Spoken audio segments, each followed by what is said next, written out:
रात में हंसिका ऑफिस से काम करके निकल रही थी। तभी उसी वक्त लाइट जाने के बाद उसकी किसी से टक्कर हो गई थी। उसने दूसरे दिन देखा कि उसकी टक्कर से किसी ने उसकी पेन ड्राइव बदल दी, जिसमें उसके प्रोजेक्ट का पूरा डेटा था। जब ये रंजन को पता चला तो उसकी आंखें गुस्से से लाल हो गईं। वो तुरंत कंट्रोल रूम की तरफ चल दिया। हंसिका भी उसके पीछे पीछे चल दी। रंजन को देखते ही सुपरवाइजर जल्दी से उठकर खड़ा हो गया और बोला, गुड मॉर्निंग सर। रंजन उससे बोला, मुझे कल रात ऑफिस के बाहर की सारी फुटेजेस देखनी है। सुपरवाइजर ने फुर्ती के साथ कंप्यूटर में फुटेजेस दिखाना शुरू कर दी, लेकिन उसमें कुछ नहीं दिख रहा था। वो बोला, सर एक्चुअली कल रात पावर कट हुआ था, इसलिए कुछ रिकॉर्ड नहीं हुआ। ये सुनकर रंजन ने बहुत जोर से टेबल पर हाथ मारा। हंसिका ने कहा, पुलिस को कॉल करें क्या? हो सकता है पुलिस के सर्विलेंस कैमरे में कुछ रिकॉर्ड हुआ हो। ये कहकर वो रंजन का रिएक्शन का वेट कर रही थी, लेकिन रंजन ने कुछ नहीं कहा। तो वो फिर से बोली, पुलिस स्टेशन चलते हैं। रंजन ने फिर कोई जवाब नहीं दिया। वो तेजी से वहां से वापस चल दिया। बाहर आकर वो दोनों कार में बैठे और बहुत जल्दी नजदीकी पुलिस स्टेशन पहुंच गए। वहां जब सभी ने देखा कि रंजन खुद पुलिस स्टेशन आया है तो उसे देखने वालों की भीड़ लग गई। वो सीधा अंदर गया। हंसिका बहुत घबराई हुई थी। वो समझने की कोशिश कर रही थी कि कल रात क्या हुआ था। हर कोई उस पर लापरवाही का इल्जाम लगा रहा था। वो इस इल्जाम को हटाना चाहती थी और टीम की रात दिन की मेहनत को वापस लाना चाहती थी। रंजन ने वहां जाकर कहा, सर कल हमारे ऑफिस में ब्लैकआउट हो गया था। हमें अपनी कंपनी और उसके आसपास के कैमरे चेक करने हैं। उसने कोई भूमिका नहीं बांधी, लेकिन सीधे काम की बात की थी। स्टाफ ने तुरंत ही कंप्यूटर ऑन किया और रात 7 से 9 बजे के फुटेजेस दिखाने लगे। रंजन बिना पल के झपकाए मॉनिटर को देख रहा था। हंसिका भी उसके पास ही खड़ी थी। उसे फ्रेम्स में अभी तक कुछ भी अनयूजुअल नजर नहीं आया था। कुछ देर बाद वो दोनों कंट्रोल रूम से बाहर आ गए। स्टेशन इंचार्ज मुस्कुराकर बोला, सर अगर आप डिटेल में सब कुछ बताएं तो हम आपकी कुछ हेल्प कर पाएंगे। रंजन ने उसे कल रात का पूरा इंसिडेंस बता दिया। स्टेशन इंचार्ज ने रंजन की कंप्लेंट लिख ली और उसे आश्वासन दिया कि वो अभी इस केस पर लग जाएंगे। ये सुनकर रंजन ने कहा, thank you so much sir.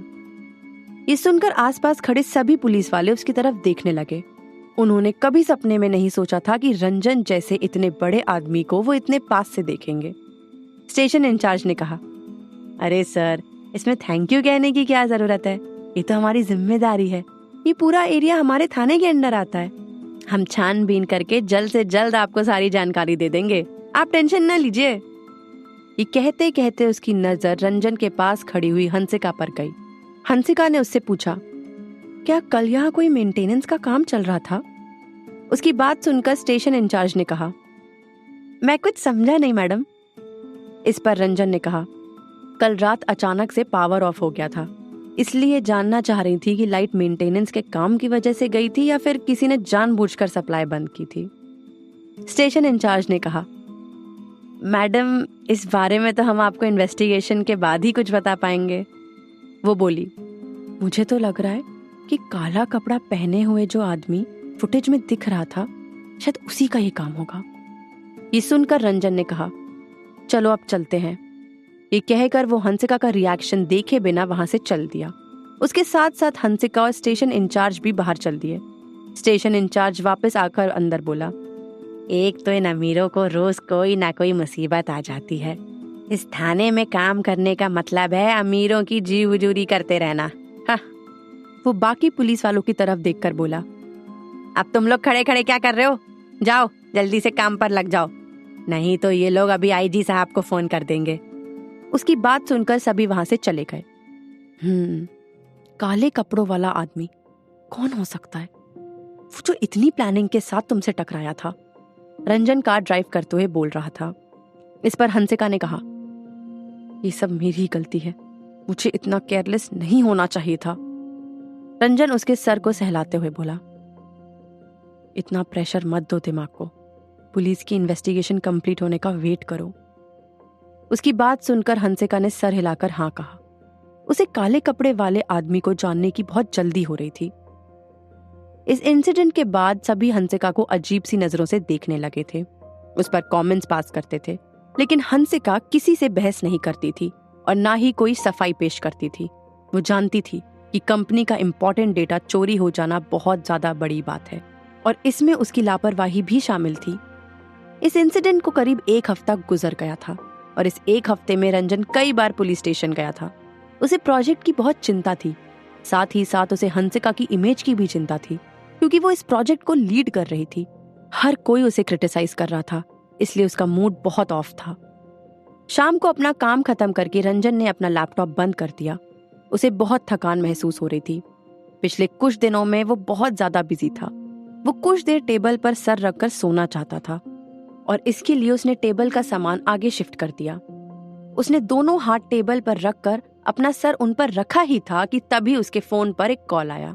उसने उसी हालत में आंख खोलकर देखा तो झट से उठ गया और कॉल रिसीव करके बोला, हेलो। दूसरी तरफ से आवाज आई, सर जी, मैं थाने से बोल रहा हूँ।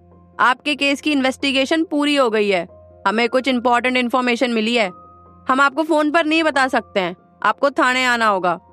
ये सुनकर रंजन को बहुत सुकून मिला। उसे इस केस के सॉल्व होने की उम्मीद नजर आने लगी। वो बोला, ठीक है, अभी पहुंचता हूँ।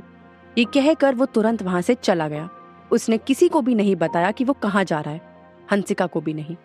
वो जल्द से जल्द जानना चाहता था कि इसमें कौन शामिल था।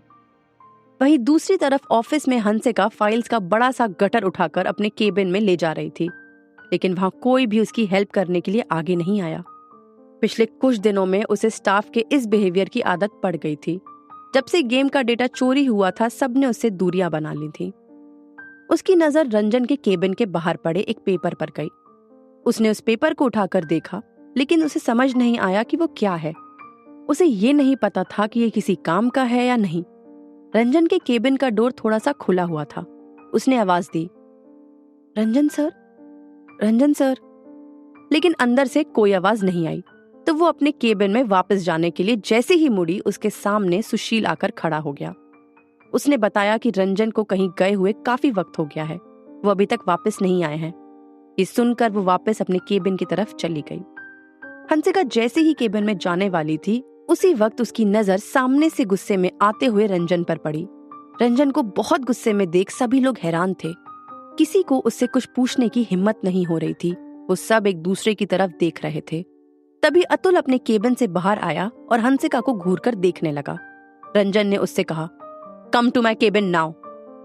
ये कहकर वो अपने केबिन में चला गया। रंजन को इतना सीरियस किसी ने कभी नहीं देखा था।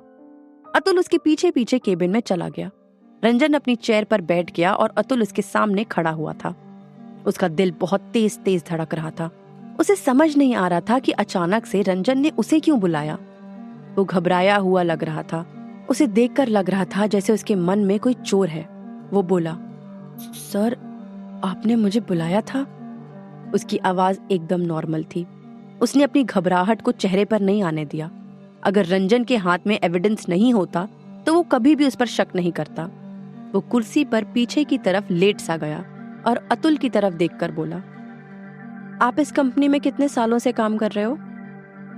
ये सवाल सुनकर अतुल को लगा कि कोई बड़ी बात नहीं हुई है। वो अपने दिमाग में काउंट करने लगा कि वो कितने सालों से कपूर ग्रुप के लिए काम कर रहा है। वो बोला, सर, बहुत साल हो गए। मैंने एक्चुअली ग्रेजुएशन के बाद ही ये कंपनी ज्वाइन कर ली थी। उसकी आवाज में जोश था। उसने बहुत खुश होकर रंजन को जवाब दिया था। रंजन ने कहा, तो आप बहुत सालों से यहाँ काम कर रहे हैं और रात दिन मेहनत करने के बाद मार्केटिंग डिपार्टमेंट के हेड बने। इस कंपनी ने आपको वो सब दिया जो आप डिजर्व करते थे।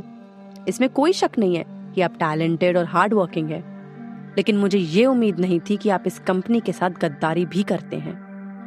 ये कहते हुए रंजन एकदम शांत था, लेकिन अतुल के होश उड़ गए थे। उसके चेहरे पर पसीना आ गया था। उसे बहुत डर लग रहा था।